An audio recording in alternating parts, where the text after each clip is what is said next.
watching WSCS News at Noon. Hello, I'm Crystal Thurman. And I'm Brooke Brady. Good afternoon to you. In today's show, we find out how a local small business is thriving in the age of online shopping. And a drug originally developed to help epileptic patients is now helping animals. Later in the show, we will tell you what the drug is and how dogs are benefiting from using it. Plus, a 2018 midterm election exit poll showed there was only a 2-point increase in voting among millennials in the short midterm. We explore how young people's views on voting. All those stories and more are coming your way next on WSCS News at Noon. But we begin with breaking news. The Orangeburg County Sheriff's Department is investigating an armed robbery incident on the campus of South Carolina State University. Information is very limited right now. However, here's what we do know. According to an alert sent by the university, a SC State student was robbed at gunpoint behind Earl Hall early on Tuesday morning. The alert goes on to say the suspect was driving a dark-colored vehicle. There is no word on whether the police have found the vehicle yet. We will continue to track this story and give you more information on air and online. Now to a developing story. The country is mourning the loss of the 41st President of the United States. George Herbert Walker Bush passed away at the age of 94. Bush was a Yale graduate and a World War II veteran. He served as Vice President of the United States before becoming president in 1988. In his later years, he was known for parachuting from planes for his birthday.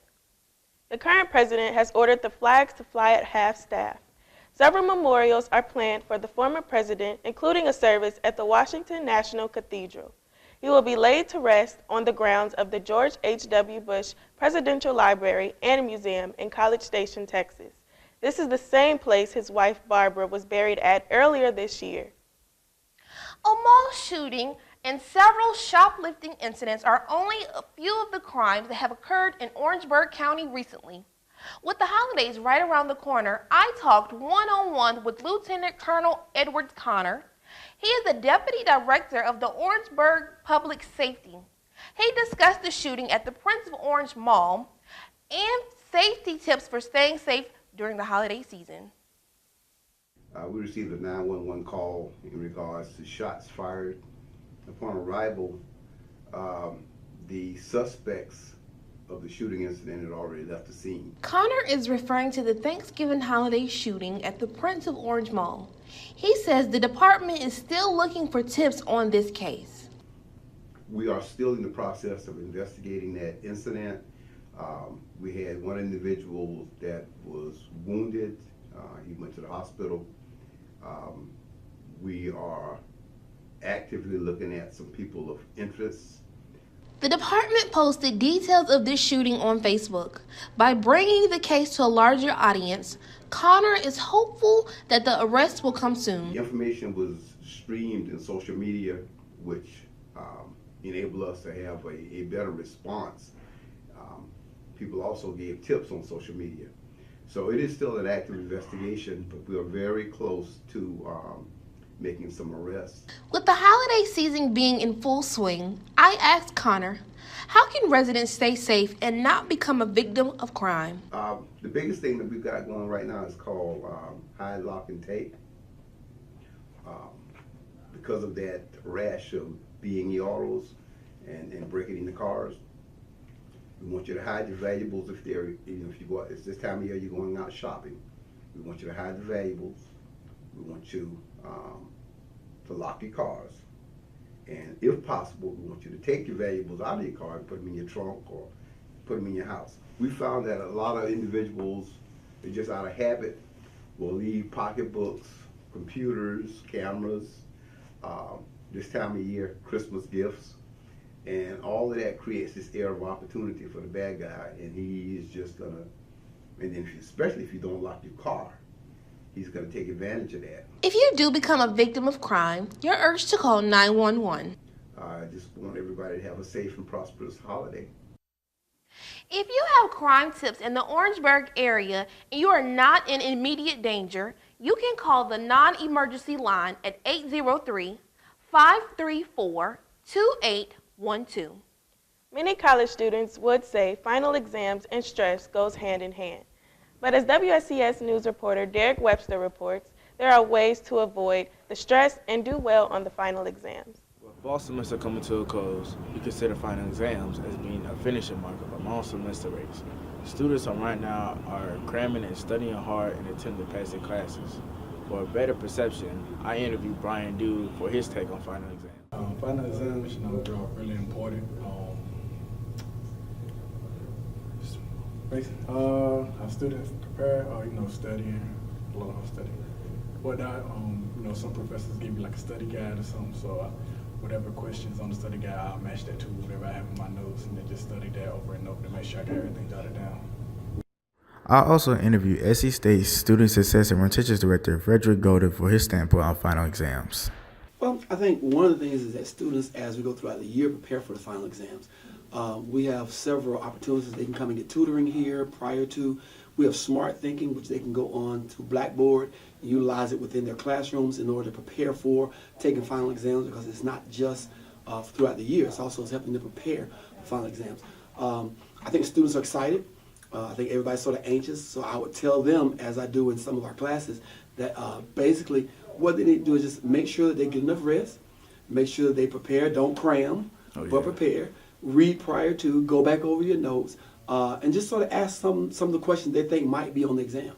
Frederick Golden says that he hopes everyone does well in the final exams and that everyone will have a good and safe holidays.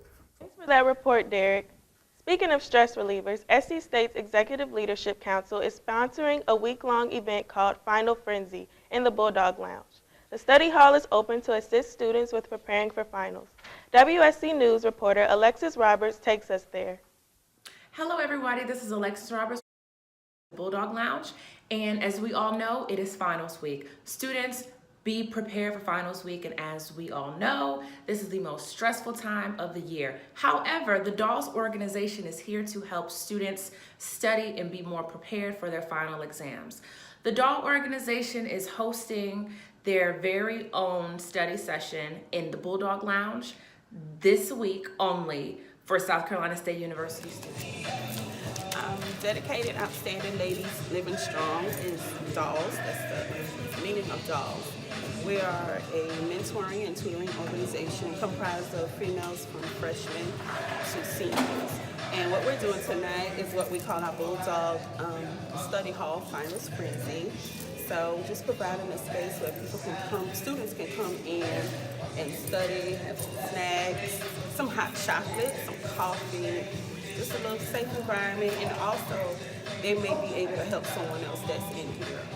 Tutors may be able to assist students. So try to get them out of the room. So we close the bowling alley, close the game room to kind of focus on finals. The DAWS organization has several snacks available for students during these late hours while they are preparing for their final exams, including a sign-in sheet for extra credit for certain classes. Also offering coffee for students and hot chocolate since it is cold outside. As you can see, students are in here preparing for their final exams. Good luck, SCSU. The cold weather is coming, and so are the flu cases.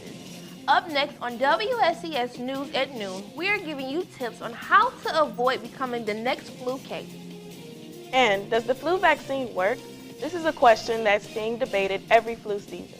We are talking with experts to get their take on how effective the flu vaccine is. And later, we will take you to the community event aimed to make sure that no child in the Orangeburg area wakes up without a toy under their Christmas tree. You are watching WSCS News at Noon. We are coming right back after this break.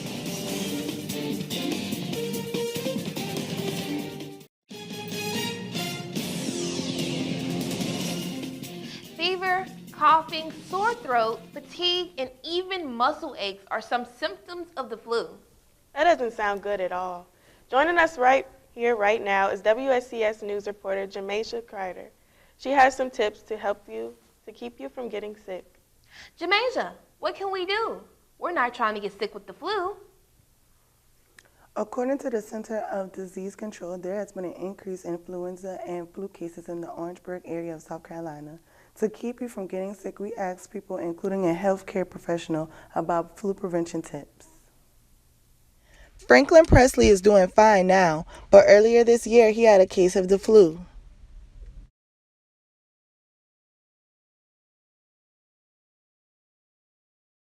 My grandmother gave me a homemade tea.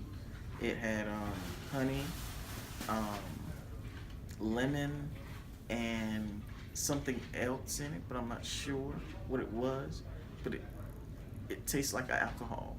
But yeah, that's how I got over it. After taking his grandmother's remedy, Presley says he's feeling much better now. He is one of several people who have been affected with the flu virus. According to CDC, flu cases are on the rise across the country. Director of Brooks Health Center at South Carolina State University, Pinky Carter, has these tips for avoiding the flu cases. Make sure you maintain your health, good health. Eat properly, adequate nutrition. Hand washing is key. The way you prevent not only the flu but any illnesses, hand washing, good hand washing. And before you reach for the hand sanitizer, And don't just use only the hand sanitizer. You need to use soap and water in addition to hand sanitizer. SC State student Jessica Dwyer wishes she would have used these tips before coming down with the flu.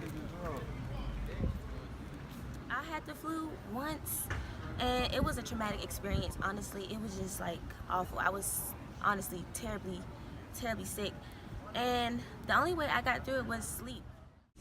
Getting plenty of sleep and reducing stress are some of the ways of lessening your chances of getting the flu. We're in final season, so stressors lower your resistance as well. Eat adequately, rest, flu season, protect yourself. Those are some key points that you need to, and minimize people that you're around. Ms. Pinky Carter also said taking the flu shot is a good prevention tip too. She went on to say protect yourself. If you know people around you who are sick, minimize contact with them. Again, it can't be said enough. Wash your hands with warm soapy water. Reporting from the studio, I'm Jamisha Kreider. Thanks, Jamasia. We continue our coverage of the flu season by looking at whether the vaccine is effective or not. With this week being National Influenza Vaccination Week, I talk with people who have taken the shot and see if it helped them. The importance of flu shots is that the flu shot in itself does not prevent the flu, but it minimizes symptoms. Helps build your protection against the virus the upcoming year. I also talked to Daria Wilson, a student who attends SCSU, and she has had the flu before. Freshman year, 2015, I got it a month before freshman year started. And then I felt fine after the flu shot. I don't know what happened, but in like the middle of the first semester of freshman year, I felt sick. Like my muscles were sore. I couldn't breathe. I lost my voice. I had a headache. Like it literally hurt to get up. After hearing what she had to say, I also wanted to interview another student who's had the flu. And her name is Tia Peoples. First my throat started hurting, but it's like, you know when you wake up and your throat just feel a little weird. Right. It felt like that, but it never went away. So that was for a couple of days. And it started getting more irritated after I did a salt wash with the warm water. I did mouthwash. I did everything. But I didn't even get the flu shot this year, so I won't be surprised if I get the flu. According to Healthline.com, the flu is a contagious respiratory illness that can cause many symptoms. However, people are afraid to get the flu vaccine because they think the shot itself can make them sick. I talked to the nurse, and she confirmed that the flu vaccine does not actually make you sick.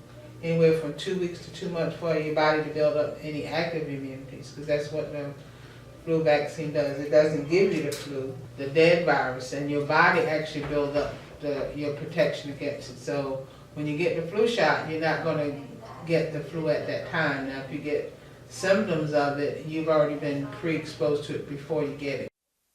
Our next story may seem a little unusual, but we can tell you that it is true. The drug Pexon was created to treat epilepsy in people. Well, that same drug is being used to treat dogs with noise anxiety. The Federal Drug Administration has approved the use of Pexon on dogs that may be sensitive to loud noises such as fireworks, street traffic noises, and gunshots. It's important to note that this drug was never put on the market for humans because of its troubling effects on the metabolic system.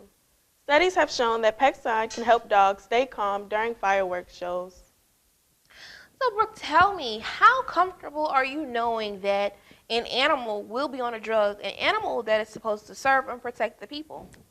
I don't think it's a good idea, but I can see why they would want to put them on drugs because my dog absolutely hates the sound of fireworks. I guess it's sensitive to dog ears. Really? What do you think about it? Well, I think it's pretty crazy. I mean, a dog that's supposed to serve and protect people, you're putting it on a drug. You don't know how they may react to that drug. You don't know how people will react to the drug, let alone an animal that's supposed to protect us. What if they have a bad reaction to this medicine?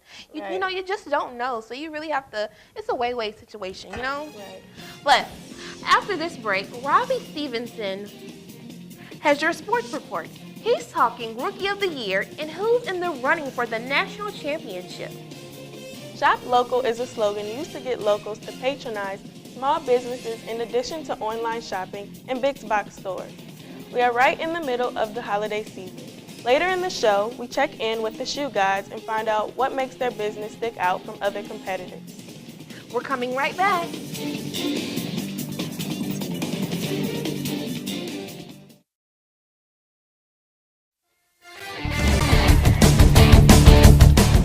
Fresh off the hardwoods, we have your sports news and more. I'm your host, Robbie Stevenson, with your WSCS Sports Report.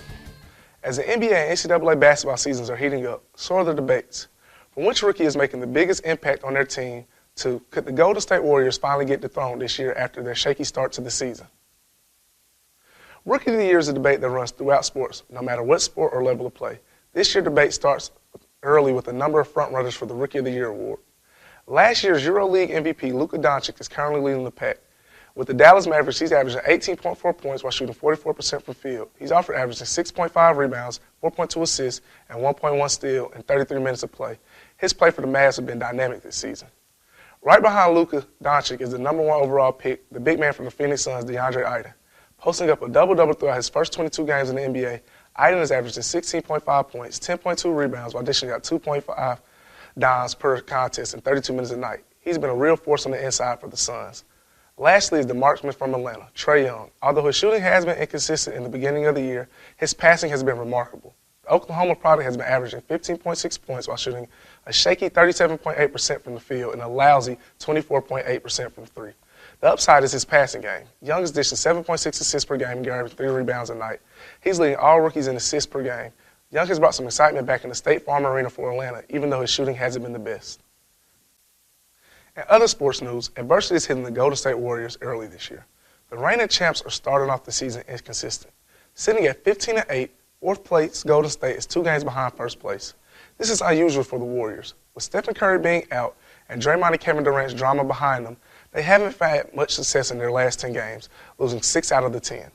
On the bright side, Kevin Durant has been on a tear the last 4 games. He's averaging 44 points, 9.8 rebounds, and 8 assists. Golden State has won 3 out of those 4 games. Well, the college football season has come and now gone for many schools. Only the elite schools remain. Congrats to all the schools that are going bowling this year. Now, everyone's attention is on the football playoffs. Topping the AP poll rankings, number 1 Alabama Crimson Tide leads, followed by number 2 Clemson Tigers. Then the number 3 Notre Dame Fighting Irish, and following UGA's loss in the SEC Championship, and the final spot goes to number 4 Oklahoma Sooners. I wanted to find out others' thoughts on the final ranking of the college football playoffs, on who made it in and who got left out.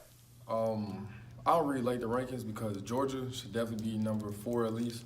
They play a tough game against Alabama, and they're in the best conference in the country, so that should say something about Georgia, and they had the toughest schedule this season. Do you feel like there were any major snubs this year? Yes, I would say Georgia, and I feel like UCF should be in the top 4 just to let them have it and see what they're going to do with it. What's one thing you would change about the college football playoff system? I'll make it where they're like D1 AA, I think, with the 16 teams or something like that. I wouldn't make it with a Final Four. I just make it really like start with 16, then go to Elite 8, and then Final Four. Give one team chances to win. The Cotton Bowl is set for December 29th in Arlington, Texas, between the number 2 Clemson Tigers and the number 3 Notre Dame Fighting Irish. And the Capital One Orange Bowl matchup is happening on the same day. This contest will take place between the number 1 Alabama Crimson Tide and the number 4 Oklahoma Sooners in Miami Gardens, Florida. I'm Robbie Stevenson, and this has been your WSCS Sports Report.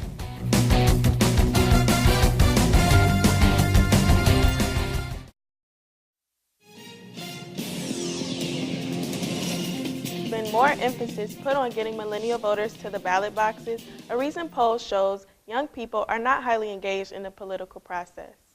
We sent WSCS news reporter Chantel Austin on the campus of SC State to find out young people's views on voting. Hi, I'm Tasha Marie. My thoughts on voting is I'm not a voter. I'm not registered to vote. Well, I actually recently just registered to vote in Orangeburg, but at home I'm not registered to vote. I just feel like, I don't know, that's how they get you for jury duty for one, but for two, I don't know, I'm just not a political person, so I just feel like I mean I should get involved, but I really shouldn't, because it's like I don't know what I'm talking about, what am I doing. I mean, at the end of the day, the government is really going to do what they want to do, so it's just like they try to give us the option saying our vote matters, but does it really matter? Hi, my name is Carlene Jean.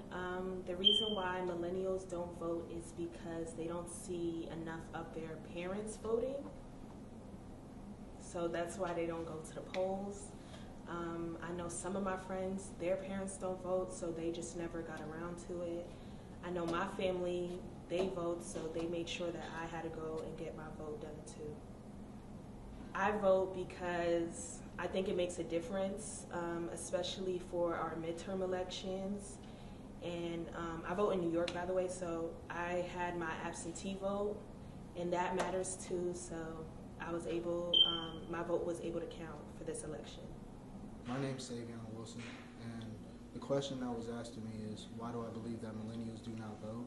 I believe millennials do not vote because we never had the Okay, so back in the old days, people had to vote to get people in the office that they actually wanted. And now we don't really feel the impact directly, so I believe that millennials as a whole don't believe that one person needs to be voted in somewhere. Like, it doesn't greatly impact us yet as millennials. That's why I believe, especially at 18 coming straight out of high school, it's just not right. But me, personally, I do vote, because I vote normally for the presidential, but nothing other than the governor's, which is a big mistake in my part, because the electoral vote actually matters more than the people's vote nowadays, I believe.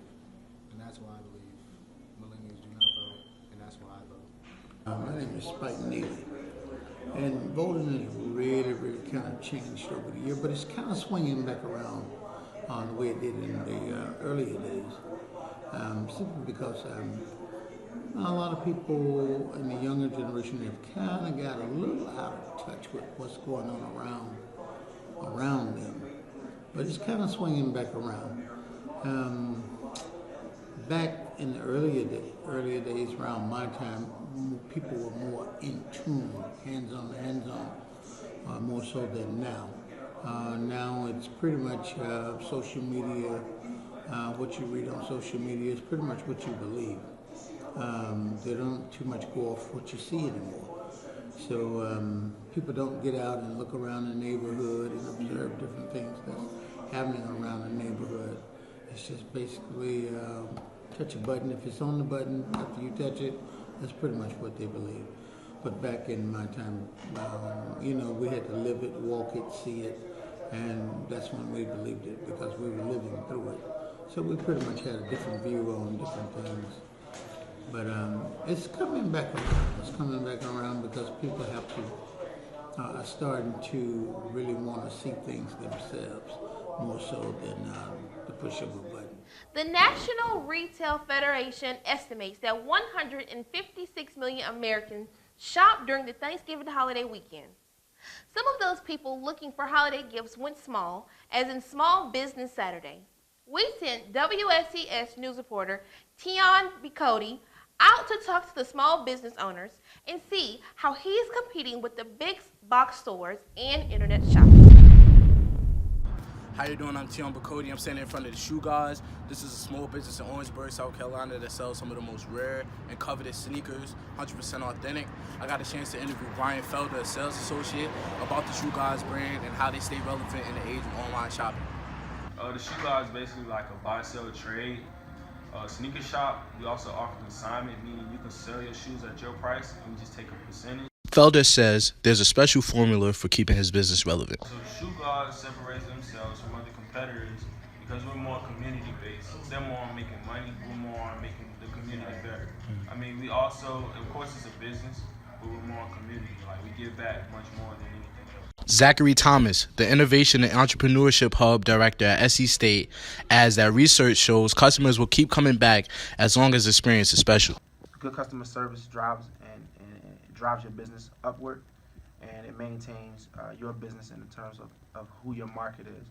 And you can always think about it this way, that for every good customer that you have, if you have a bad customer, it takes away from that good customer, no matter how good you are to that customer. If you have a bad customer, it always leaves a bad taste in their mouth.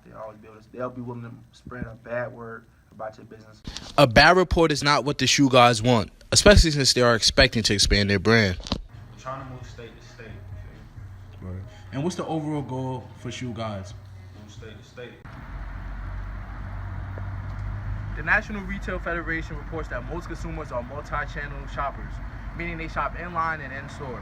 I asked Shoe Gods sales associate Brian Felder about his online sales. He says that Shoe Gods website is gaining more traffic. He does expect internet sales to be a larger part of the sales in the future. Reporting from Orangeburg, I'm Tion Bacody for WSCS News.